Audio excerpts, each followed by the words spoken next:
What up, y'all? This is Real Estate with Ryan. Okay, little shout out to DNS Exterior Restoration. You know who to call. No, but let's see. This is Unit 6, Combination Forms of Ownership, Lesson 2, Michigan Condominium Act.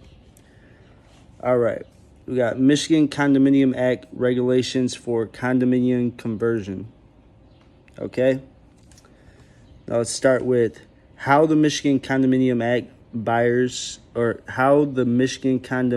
Act protects buyers. In place since 1978, the Michigan Condominium Act's stated purpose is to ensure that prospective buyers of new construction condominiums receive certain documents to help them make informed purchasing decisions.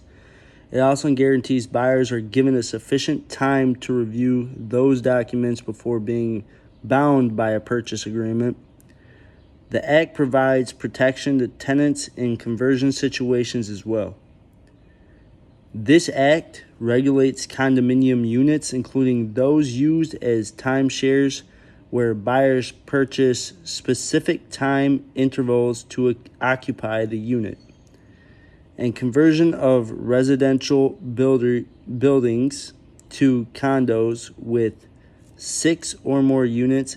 A timeshare is intervals owned for a specific period of time, often by vacationers. A timeshare owner may own a 1-week interest in a timeshare condominium in Boyne Falls, for instance. Prospective buyers must receive the recorded master deed, which must include the bylaws and subdivision plans, a copy of the purchase and escrow agreement, the condominium buyer's handbook, a disclosure statement related to the project. After receiving these documents, buyers get 9 days in which to review the documents, even if a purchase agreement has already been signed.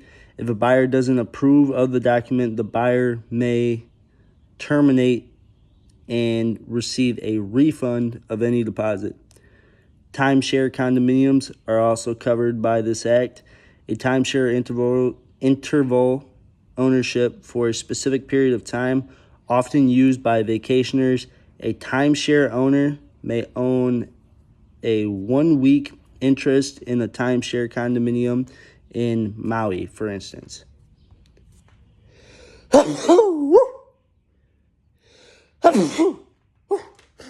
Goddamn. Leasing. If a condominium owner wants to lease their unit, the Act requires that the owner give the association at least 10 days notice prior to the lease signing. A copy of the lease must be provided.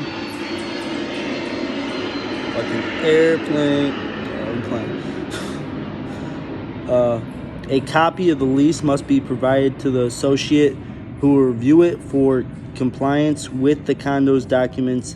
Any tenant must follow the same association rules as owners. If the tenant fails to follow these rules and conditions, the association will notify the owner, who has 15 days to investigate and correct the issue, or notify the associate that a violation didn't occur. If after 15 days the violation isn't corrected, the association can begin eviction procedures against the tenant. We have conversion.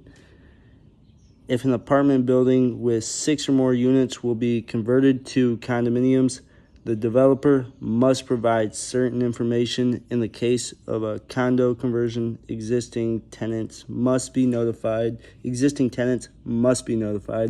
of the proposed conversion, along with the tenant's right to receive documents required to be provided to prospective purchasers. Remain in the unit for 120 days from the date of notice or lease expiration, whichever is longer. The period is extended if the tenant is a resident of the building, is either aged 65 or older, blind or paraplegic or hemiplegic, and doesn't qualify for an extended lease arrangement with the developer. Next one is terminate tenancy after receiving notice by providing 60-day notice of termination to the developer. Next thing, site condominiums. And this is what I'm reading off of, by the way.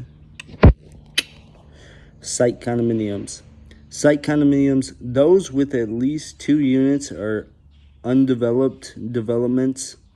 For lack of a better phrase, the developer basically brings the property to a buildable stage and the unit owner is responsible for building the detached condominium unit. The owner can control with any builder.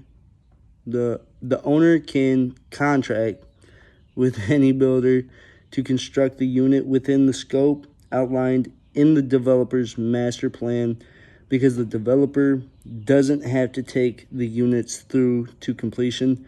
The approval process is streamlined for the developer.